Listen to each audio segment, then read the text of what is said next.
بن حجي اسماعيل البنجري والشيخ محمد صابر بن عبد الله بن ياسمين والشيخ محمد الزيني بن عبد الغني والشيخ احمد البستاني بن اسلام والشيخ احمد بكري بن حجي بن الدين والشيخ احمد الزهدي النور بن الشيخ حجي محمد ثم الى روح مصنف هذا الكتاب الشيخ زين الدين علي البري والشيخ محمد نووي بن عمر البنتاني شيخ الفاتحه.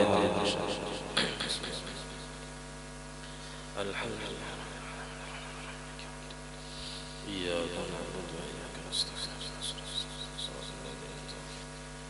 غير المغضوب عليهم ولا الضالين. بسم الله الرحمن الرحيم الحمد لله رب العالمين اللهم صل وسلم وبارك على سيدنا محمد وعلى آله وأصحابه أجمعين. أما بعد سبحانك لا علم لنا إلا ما علمتنا إنك أنت العليم الحكيم ولا حول ولا قوة إلا بالله العلي العظيم. رب اشرح لي صدري ويسر لي أمري واحلل عقدة من لساني يفقهوا قولي وسدد لساني واهد قلبي بحق سيدنا محمد صلى الله عليه وسلم. قال المصنف رحمه الله تعالى ونفعنا به وبجميع علومه في الدارين آمين. وإن كان يغتسل بالاغتراف من الماء فإن كان يغترف من ماء كثير فالأمر ظاهر وإن كان يغترف من ماء قليل فإن وضع يده في الماء بنية رفع الحدث الأكبر ارتفع حدث يده في الماء وصار مستعملا فالمخلص أنه ينوي الاغتراف من هذا الماء ليغسل به خارج الإناء. ومحل نية الاغتراف بعد نية رفع الحدث وقبل مماسة يده للماء لكن يكون مستحضرا للنيتين عند مماسة يده للماء لتحصل المقارنة. Alhamdulillah, puji dan syukur kita haturkan kehadirat Allah Subhanahu wa taala yang mana dengan limpahan taufik hidayah serta inayahnya sehingga kita pada malam hari ini dapat sama-sama berkumpul di masjid yang mulia ini. Mari kita berniat i'tikaf di dalam ini masjid. Bismillahirrahmanirrahim. Nawaitu an a'takifa fi hadzal masjid sunnatan lillahi taala. Sengaja aku i'tikaf di dalam ini masjid sunat atas kebenaran Allah taala. Dan kita juga senantiasa bersyukur kepada Allah Subhanahu wa taala yang senantiasa memberi kita anugerah nikmat. Di antara nikmat terbesar ialah nikmat iman dan Islam, dan dijadikannya kita umat Nabi Muhammad, dipanjangkannya umur kita, disehatkan badan kita sehingga kita dapat sama-sama kembali menuntut ilmu agama. Malam ini kita masih membicarakan tentang masalah mandi, cara mandi. Wa in kana yaghtasilu bil igtirafi minal ma'i, dan jika adalah ia mandi dengan menggunakan macibuk, nah igtirafnya macibuk dengan tangan, minal ma'i daripada air. Fa in kana yaghtarifu min ma'in katsirin fal amru zahirun, maka jika adalah ia mencibuk dari air yang banyak, arti air yang banyak itu 2 kulah atau lebih. Misalnya baulah bak mandi supaya jangan mustakmal dan mutanajis, bila diguguri najis asal kada berubah. Nah itu ukurannya sekitar kurang lebih 217 liter. Mengkawas sampai 500 liter misalnya. Jadi bila dicibuk berkurang sedikit aja masih tetap lebih dari 2 kulah. Jadi kada apa-apa mustakmal, kada masalah. Lagi diguguri najis asal kada berubah, tetap hukumnya suci, mensucikan. Jadi kalau mencibuk pakai tangan dari banyu nang banyak, artinya 2 kulah atau lebih, fal amru zahirun, maka perkaranya nampak jelas saja, artinya kada masalah di sini. Asal banyunya banyak. Nah masalah itu bila banyunya sedikit. Nah wa in kana yaghtarifu min ma'in qalilin, dan jika adalah ia mencibuk pakai tangan tadi dari air nang sedikit, nang kurang dari 2 kulah. Fa in wada'a yadahu fil ma'i, maka jikalau meletakkan ia akan tangannya ke dalam air, Ini banyu saimbir aja misalnya kesan mandi wajib, kurangnya nih kisahnya hendak mandi wajib. Lalu tangannya tadi dibuatnya ke dalam banyu, belum mustamal lagi nih, belum berniat. Nah, lalu imbahnya meletakkan banyu di dalam meletakkan tangan di dalam banyu tadi, hanyarnya berniat biniyati raf'il hadatsil akbar, dengan niat mengangkat hadas besar. Jadi pas inya mencelup ke banyu tadi, di situnya berniat sahajaku mandi untuk mengangkat hadas besar.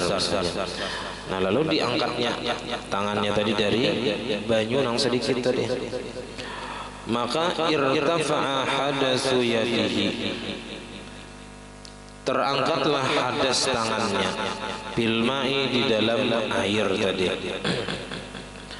Nah, jadi pas inya mencelup tadi, pas itunya berniat di banyu yang sedikit tadi, maka terangkat hadas nang di tangannya sini aja. Nah, nang karena banyu pas inya mencelup ke banyu yang sedikit tadi. Nah, setelah inya mengangkat, wasaral ma'u wasara musta'malan, dan jadilah airnya itu menjadi musta'mal karena sudah terpisah daripada anggota mandi wajibnya atau dari tangannya tadi, karena berniatnya di situ di dalam air yang sedikit tadi berniat mengangkat hadas besar, maka terangkat hadas yang di tangannya tadi, cuman banyunya jadi mustakmal. Nah, fal mukhlisu, maka nang selamat daripada itu supaya jangan banyu itu mustakmal, annahu yanwil ightirafat, bahwasanya ia berniat ightiraf, mencibuk. Jadi tangan tadi diniatakan diulah cicibuk. Nah, itu cara nang selamat ini mun kadada beisi cicibuk banyunya sedikit. Masa kadada juga pernah kita ini paling kada ada beisi cicibuk di rumah itu biar nang pecah ya Allah asal ada pecah tengahnya sudah atau pingkutannya hilang sudah masih jadi palar ya Allah. Ada ingat terus nukar bila hendak mandi hanya harga ingatan cicibuk pecah. Nah,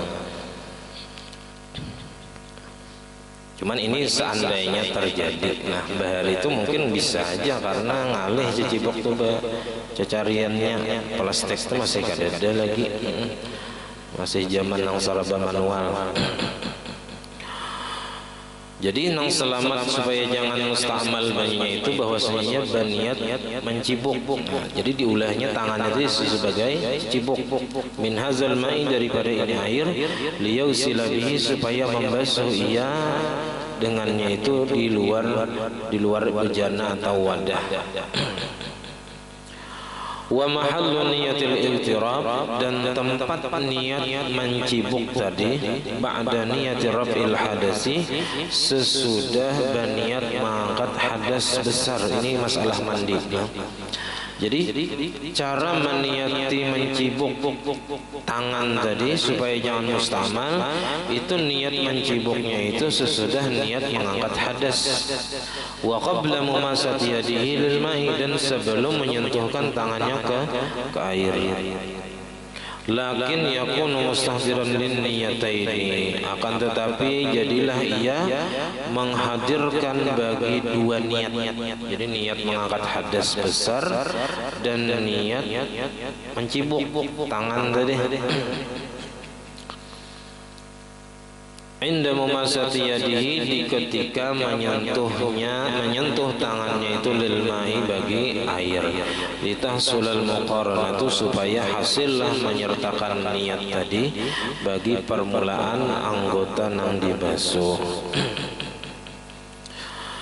Walau warafa minal ma'il qalili, dan jikalau mencibuk ia pakai tangan dari air nang sedikit, nang kurang dari 2 kulah, la biqasdi raf'il hadasi, tidak dengan niat mengangkat hadas. Ada niat mengangkat hadas, diculupnya banyu tadi ke dalam banyu nang sedikit tadi. Summa lamma akhraja yadahu minal ina'i, kemudian manakala mengeluarkan ia akan tangannya daripada wadah bejana tadi, ghasalaha biniyati raf'il hadasi, membasuh ia akan tangannya dengan niat mengangkat mengangkat hadas bil ma'il ladzi akhadahu, dengan air yang mengambil ia akan dia, saral hadasu marfu'an anha, jadilah hadas itu terangkat daripada tangannya. Ini beda dengan masalah pertama tadi. Kalau masalah pertama tadi, di dalam banyu nang sedikit tadi pas inya mencelup tangan, ya kan, di dalam banyu tadi disitulah inya berniat. Jadi pas tangannya mencelup ke banyu tadi, disitunya berniat sahaja aku mengangkat hadas besar. Nah maka pas diangkatnya banyu nang tertinggal tadi mustakmal.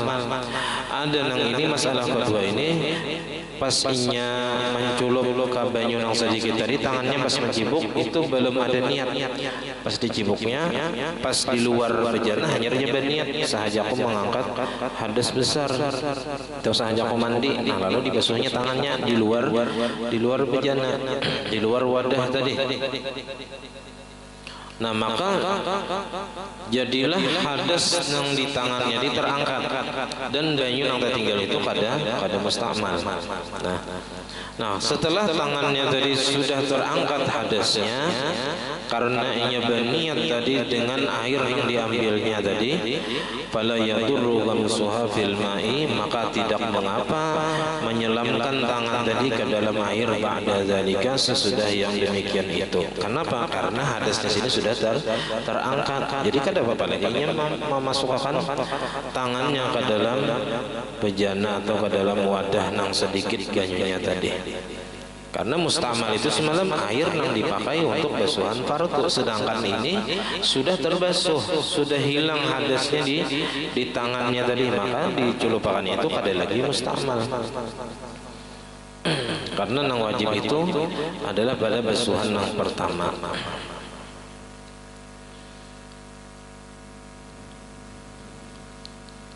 Walau kana fi yadihi ina'un farighun yaghtarifu bihi minal ma'il qalili, dan jikalau ada di tangannya itu wadah yang kosong, atau kita cecibuk nang lain tangan tapi cecibuk nang gayung misalnya, yaghtarifu bihi, mencibuk ia dengannya daripada air yang sedikit, wa yausilu, dan membasuh ia bima fihi, dengan air yang ada padanya. Cibuknya, kuboynya, awak misalnya di luar wadah, min ghairi mumasati yadihi lil ma'i, dari ketiadaan menyentuh tangannya itu bagi air, fala yadurru, maka tidak mengapa. Artinya banyu itu kada mustakmal. Asalnya bercibuk nambah berjauh pada banyu nang sedikit tadi, nah itu kada apa-apa. Wa mas'alatu daqiqah wa daqiqud daqiqah wa daqiqatu daqiqah ta'ti fil iltisali bil iltirafi aidan, dan masalah nang halus semalam dan nang halus daripada masalah nang halus datang juga pada masalah mandi dengan bercibuk tadi juga. Wa mas'alun niyatul iltirab ta'ti fil wudu'i aidan, dan masalah niat mencibuk itu juga datang dalam masalah wudu juga. Idza kana yatawaddu bil iltirab, apabila adalah ia berwudu dengan bercibuk dengan tangan tadi dari air yang sedikit. Lakin akan tetapi mahalluha, itu nama judulnya mahalluha, tempat niat iltirab fil wudu tadi ba'da ghaslil wajhi, sesudah membasuh muha. Jadi niat iltirab bercibuk dari banyu nang sedikit pakai tangan itu dalam masalah wudu sesudah membasuh muha, karena pacang membasuh tangan di situ. Jadi kalau berniat berwudu di banyu nang sedikit, ya kan? Jadi niat pertama sahaja aku berwudu fardu Allah Taala, nah itu masih belum mustakmal lagi nang tangan mengacau ke banyu nang sedikit. Nah tapi ketika hendak membasuh tangan, nah ini disitulah meletakkan niat mencibuk supaya banyu nang kita ambil untuk membasuh tangan tadi kada mustakmal. Al-ghuslatul ula, baik basuhan pertama, in aradal ikhtisar, jika menghendaki ia akan meringkas atau membatasi wudu sekali-sekali aja. Alaiha, atasnya, atas basuhan tadi. Awil ghasalati salasi, atau nang basuhan nang 3, atau nya hendak 3 kali membasuhha, naibahnya membasuh tangan. Nah, ketika hendak membasuh tangan, disitulah niat ightirab majibuk. Ini masalah jikalau orang tadi hendak berwudu bacibuk pakai tangan di banyu nang sedikit, nang kurang dari 2 kulah. In arad istifa'ah, jikalau menghendaki ia akan menyempurnakan membasuh muka. Au atlaqa, atau memutlakkan ia, atau kada batas kita berapanya hendak. Nazran li talabiha, karena memandang bagi tuntutan baniat ightirab tadi, syar'an pada syarah. Wa qabla ghaslil yadaini, dan sebelum membasuh 2 tangan. Tapi kalau kita ya kada suah juga memakai ini, karena kita biasa makai air itu pakai keran atau pahit ya kita. Nah, jadi kada pakai niat ightirab ini. Nah, kemudian masuk kita kepada sunat-sunat yang dilakukan sebelum mandi. Wa sunnah lil ghusli mutlaqan, disunatkan bagi mandi secara mutlak, baik nang wajib atau nang sunat. Tasmiyatun, membaca bismillah awalahu, di permulaan mandi. Artinya sebelum mandi baca bismillah dulu. Lakin akan tetapi man bihi hadasun akbaru, orang yang dengannya itu ada mempunyai hadas besar, baik itu junub ataupun mandi wajib itu sebab haid dan nifas, yaquluha, nya membaca bismillah tadi biqasdi zikri, dengan niat membaca zikir. Jangan niat membaca Quran. Nah, itu haram kena jadinya, karena haram bagi orang yang berhadas besar membaca Al-Quran dengan niat membaca Al-Quran. Tapi kalau yang diniatkannya membaca zikir, maka boleh hukumnya, ya, boleh dan berpahala. Tapi kalau yang niatnya membaca Quran, haram dan dapat dosa. Au yutliqu, atau tidak ada niat sama sekali, niat zikir kada, niat baca Quran kada, pokoknya ya kita tak ucapkan gitu aja, anuha dimuntong, tak baca dimuntong, kada ada niat apa-apa karena kebiasaan aja. Misalnya kayak kita biasanya rahatan junub atau rahatan berhadas misalnya binian, ya kan, tahu ucap bismillah, ya kan, karena kebiasaan kada ada niat apa-apa, niat zikir kada, niat baca Quran kada. Nah, itu kada apa-apa. Itu maksud yutliqu tadi, tanpa ada niat baik zikir ataupun Quran. Fa in qasadal qira'ata wahdah, maka jikalau berniat ia membaca Quran saja.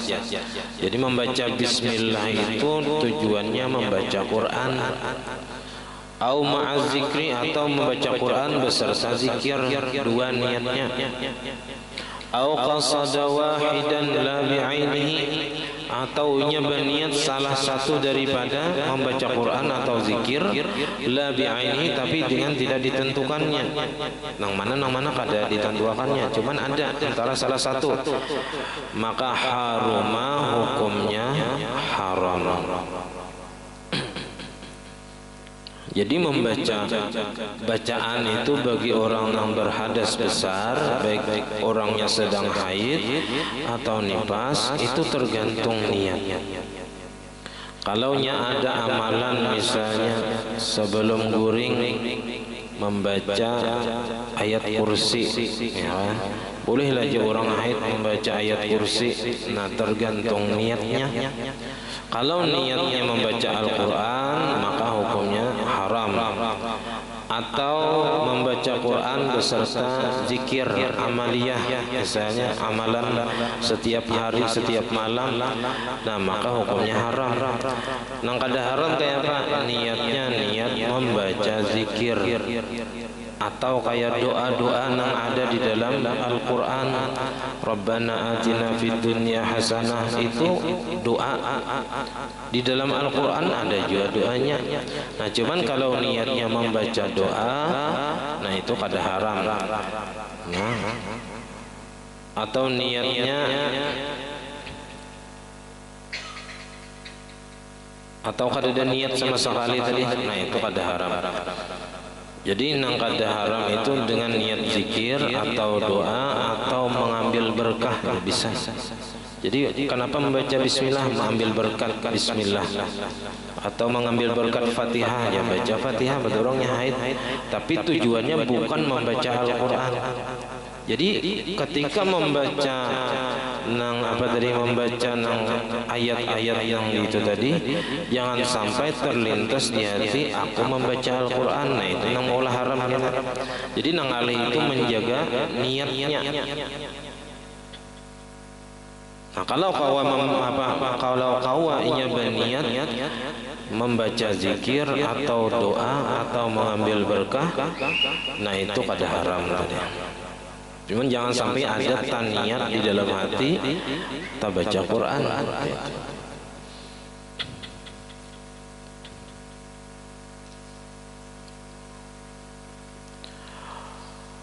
Nah kemudian sesudah membaca bismillah dengan niat apa tadi? Membaca zikir, karena ingin berhadas besar belum mandi lagi, nah maka niatnya membaca bismillahirrahmanirrahim tadi dengan niat zikir.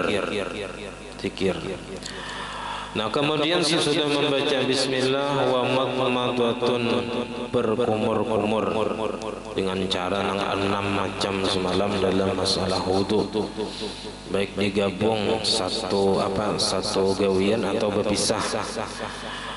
Nah, wastinsyaqun, dan memasukkan air ke dalam hidung, sunat juga. Awalahu, di permulaan mandi, artinya sebelum mandi. Kal wudu'i, seperti berwudu, sama seperti gawian wudu sebelumnya juga berkumur-kumur dan istinsyaq, memasukkan air ke dalam hidung lalu mengeluarkannya, istinsyar. Jadi istinsyaq itu memasukkan air, istinsyar mengeluarkan air dari hidung tadi.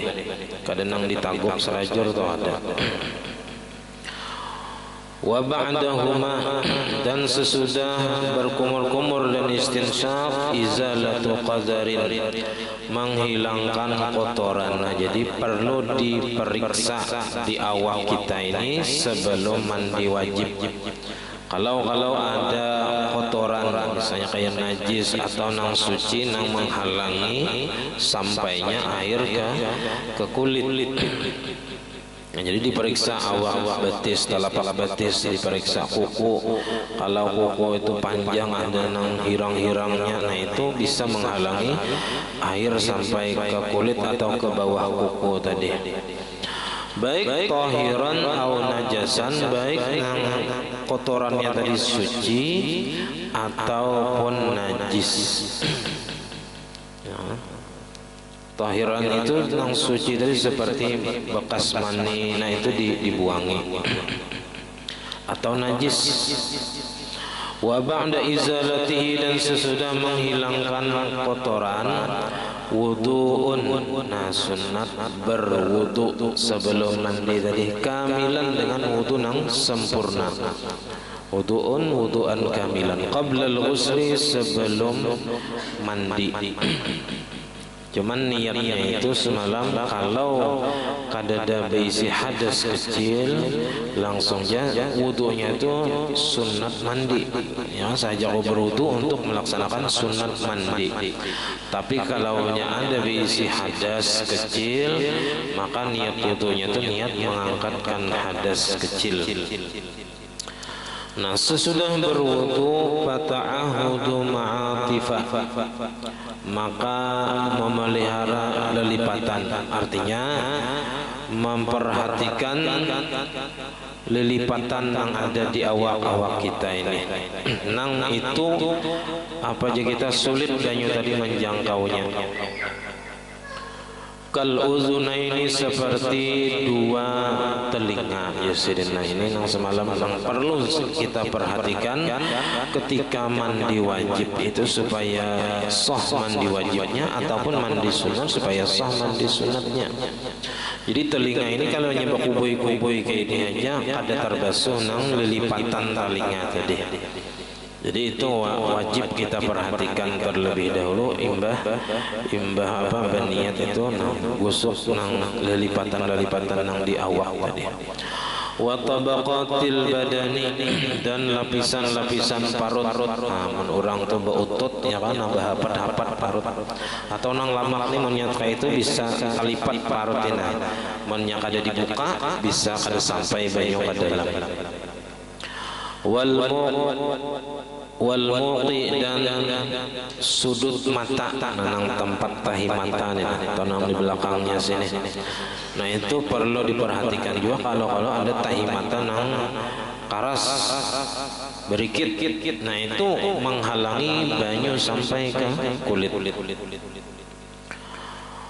Wa tahtal muqbili minal anfi dan di bawah nang menghadap daripada hidung, nang garis di bawah hidung ini bisa taliong yang mana kada digosok itu. Karena pas mengubah itu hidung ini melindungi ya, nah jadi bisa taliong kecuali nang bujur-bujur menggosok di situ. Wa tahtal azfari dan yang di bawah kuku-kuku. Nah kuku-kuku baik kuku tangan ataupun kuku betis diperiksa sebelum mandi. Nah iza wasala al-ma'u apabila sampai air itu ila zalika kepada yang demikian itu tadi bidunihi dengan ketiadaan digosok tadi. Wa illa amunnya kada sampai banyu tadi kecuali dengan digosok atau di apa aja kita disampaikan maka wajib hukumnya menggosok nang bagian-bagian nang lilipatan tadi. Nah kemudian sunat berikutnya wa takhlilus sya'ri dan menyalat-nyalati rambut wal asabi'i dan jari-jari qabla ifadatil ma'i sebelum menumpahkan air. Jadi di apa aja kita di salat-salati rambut nang gumpal supaya banyu itu enak nyaman. Ya kadang kalau rambut ini minyak ya kah itu bisa melancar banyu itu kalau kubui waras. Nah tapi kalau kita gosok-gosok pakai banyu dulu sedikit, nah dibasuh nang bekas minyak rambut tuh misalnya, nah lalu dengan sebab digosok-gosok tadi di salat-salati tadi lalu kayaknya pas mandi pas bakubui itu banyu nyaman sampai ke dalam. Dan jari-jari gitu juga baik jari tangan atau jari betis. Kalau ada nang rampit yang berikit, nah itu perlu diperhatikan. Atau ada utas nang sasak, nah itu digosok-gosok supaya banyu tadi sampai ke dalam. Li'annahu ab'adu 'anil israf, karena bahwasanya itu lebih menjauhkan daripada berlimpatan dalam memakai air. Jadi karena waktu mengubah pas berniat itu karena sudah basah itu banyu tadi nyaman aja lagi mendatangi. Nah kemudian wadalkun dan menggosok, bagusok mandi wajib itu sunat bagusok. Li jami'i badanihi, bagi seluruh badannya, seikungannya kita digosok. Khurujan min khilafi man aujabahu, karena keluar daripada khilaf perbedaan pendapat ulama yang mewajibkannya, yaitu Imam Malik sidin wajib bagusuk dalam mandi wajib ini. wa tahsilan lin nazafati, dan karena menghasilkan bagi bersih. Jadi kalau nyaba gosok itu lebih bersih daripada nang kubui wara.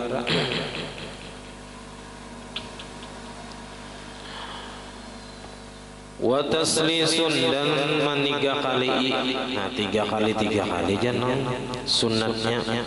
Fi wajibihi, pada nang wajibnya.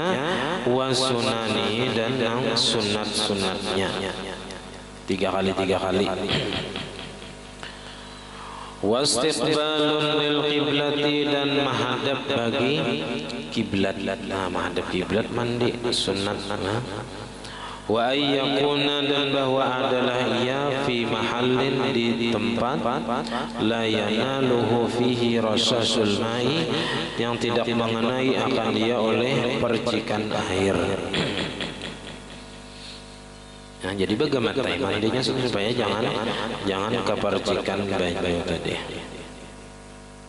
Kalau di lantainya itu ada najis, itu Jepang anunya bahayanya tuh. Lalu kepercikan kan awak kita. Nah, kalau yang tempatnya lantainya bersih, ya ada masalah kepercikan. Wajaza takassufun lahu fi khalwatin, ay wajaza takassufun lahu ay lil ghusli fi khalwatin, dan boleh membuka aurat bagi mandi pada tempat yang sunyi. Nah, orang kada melihat boleh aja membuka aurat. Dan di dalam kitab-kitab yang lain itu ada lagi disebutkan disunatkan bagi orang nang mandi bati lanjang, jangan di sungai mandinya, di kamar mandi. Apa nang dibaca? Bismillahilladzi la ilaha illahu. Handap ya bacaannya, Bismillahilladzi la ilaha illahu. Bila membacanya itu rahatan apa, atau sebelum mandi di kamar mandi tadi bati lanjang misalnya, baca bacaan tadi Bismillahilladzi la ilaha illahu, itu jin kada melihat lawan aurat kita. Nah, jadi kan jin itu melihat di kamar mandi di WC itu sarangnya. Cuman kalau kita membaca itu jin kada melihat lawan aurat kita. Nah, ditutupi daripada mata-mata jin aurat kita tadi. Itu dalam kitab I'anah ada, dalam kitab Busra Karim ada.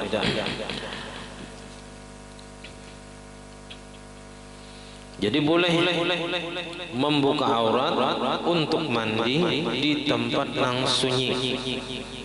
Qala Ibnu Hajar fi Fathil Jawad, wa yusannu satru auratihi, dan disunatkan menutup auratnya, tapi tetap disunatkan menutup aurat walaupun di situ ada orang lain.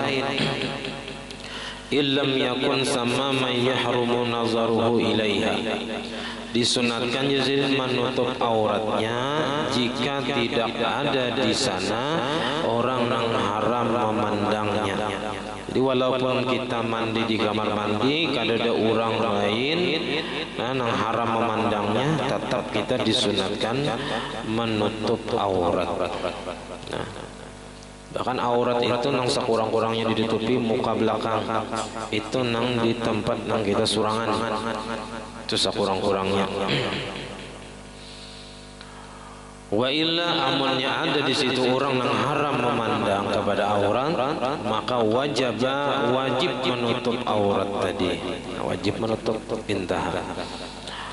Wa zakara ba'duhum, dan menyebutkan mereka sebagian ulama, annahu bahwasanya yahrumu kasful aurati, haram membuka aurat, bihadrati man yahrumu alaihi nazaru, dengan hadirnya orang yang haram atasnya memandang.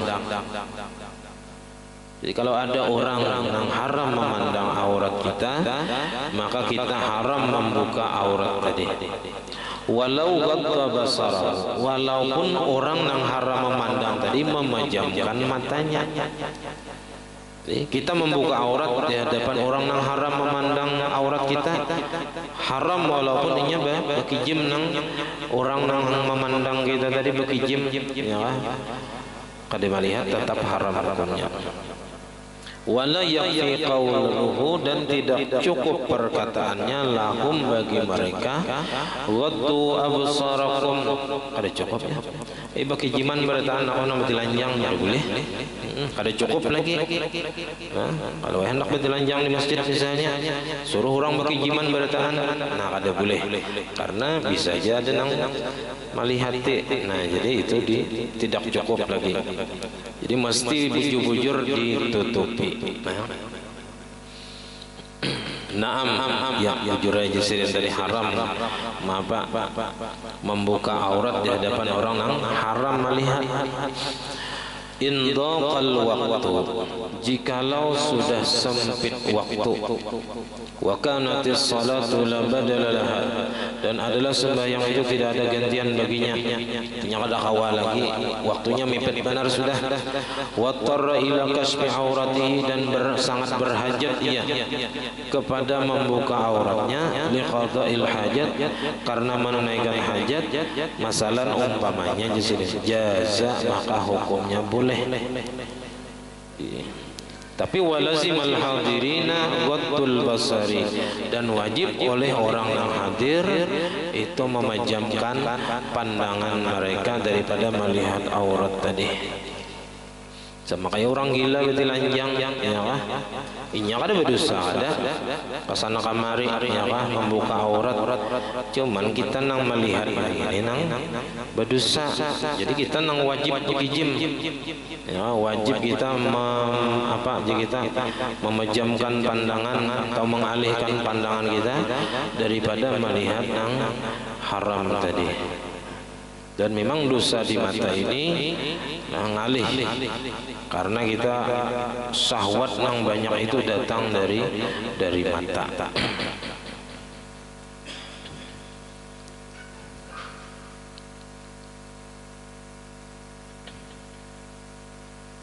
Nah, jadi kalau kada kawal lagi, ya kecuali membuka aurat tadi di padang orang tadi karena sangat berhajat, nah boleh insiden, tapi wajib kepada orang yang hadir memejamkan pandangan mereka daripada melihat yang haram tadi, melihat aurat orang yang membuka aurat tadi.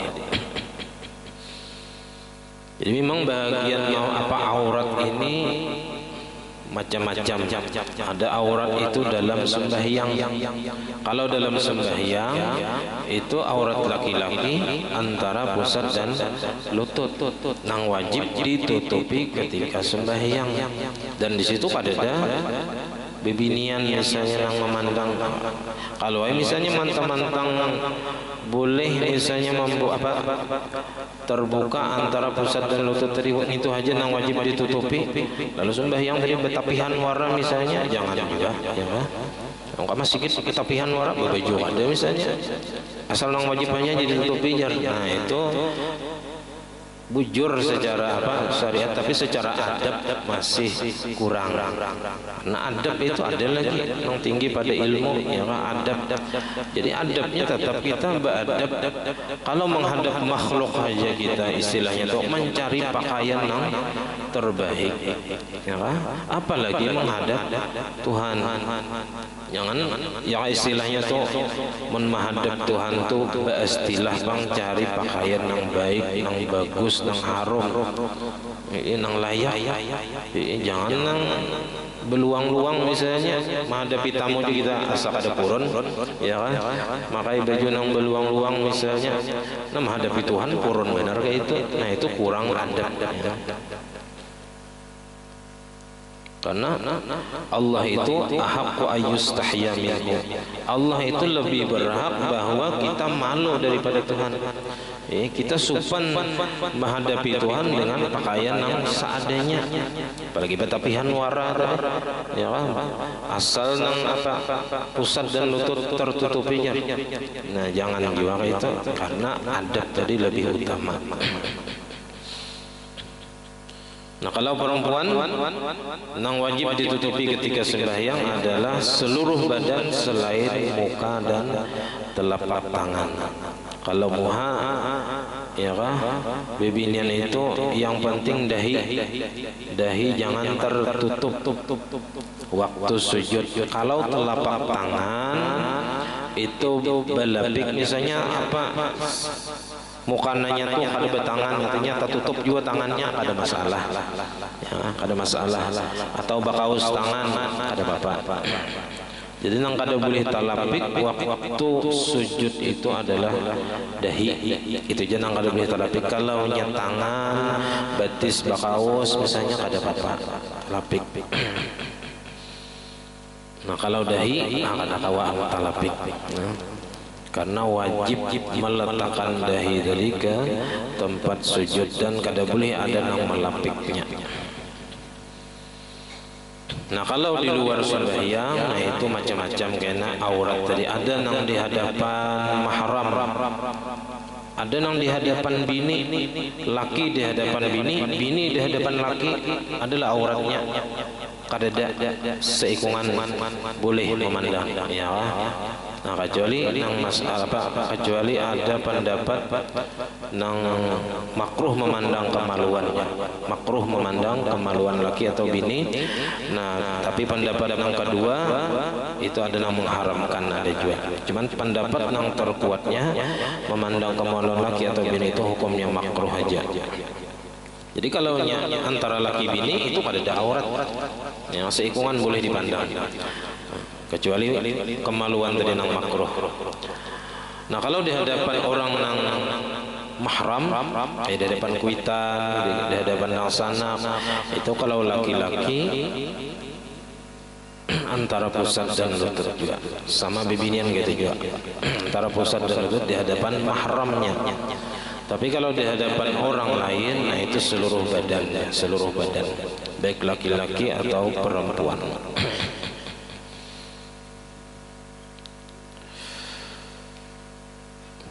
Nah kemudian kena insyaallah minggu yang akan datang itu cara mandi nang paling sempurna.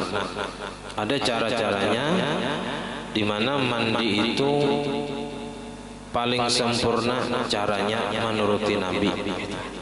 Jadi mana berdahulu, misalnya mulai kepala 3 kali, sebelah kanan 3 kali, sebelah kiri 3 kali. Nah itu cara nang paling sempurna kena nang menuruti Nabi gitu.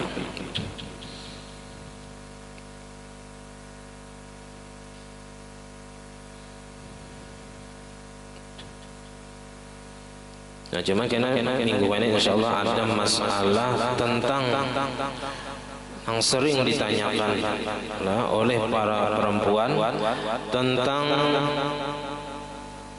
memotong kuku atau rambut ketika haid. Nah, apakah itu boleh atau kada? Nah, atau kada? Atau kayak apa hukumnya? Nah jadi itu karena hukumnya sunat jangan dibuangi daripada badan ketika haid atau ketika junub, baik kukunya, rambutnya sampai mandi. Itu sunat, sunat saja lah, bukan wajib. Kalau misalnya bersisir, taguguran rambut, ya kan? Nah itu punya kada terpilih kayak apa aja. Nah itu hukumnya sunat saja, jangan memotong kuku atau menggugurkan rambut tadi. Karena itu kayaknya di hari kiamat inya datang mencela. Nah, datangnya cuman mencela aja kita, napa aku ada dimandi, napa aku malam dipotong, istilahnya tuh mencela aja, bukan menyiksa. Jakanya inya datang di hari kiamat kayaknya dalam keadaan berhadas, menyiksa kepada orang yang memotong kuku tadi, nyata ada hukumnya haram. Cuman hanya sekedar mencela aja. mencaci maki, bukan menyiksa kada. Nah maka hukumnya kada wajib, kada istilahnya tuh nang memilihi kuku atau rambut nang taguguran tuh kada wajib, cuman sunat ya kan, jangan dipotong, jangan dianu menandak karena pas mandi aja apa dibawa juga diniatakan mandi wajib juga empat. Nah, jadi sampai di sini pembacaan kita, mudah-mudahan ada manfaatnya. Mudah-mudahan dosa-dosa kita diampuni oleh Allah Subhanahu wa taala. Mudah-mudahan Allah taala kabulkan hajat kita, hajat dunia dan akhirat. Ala hadhihi al-Fatihah.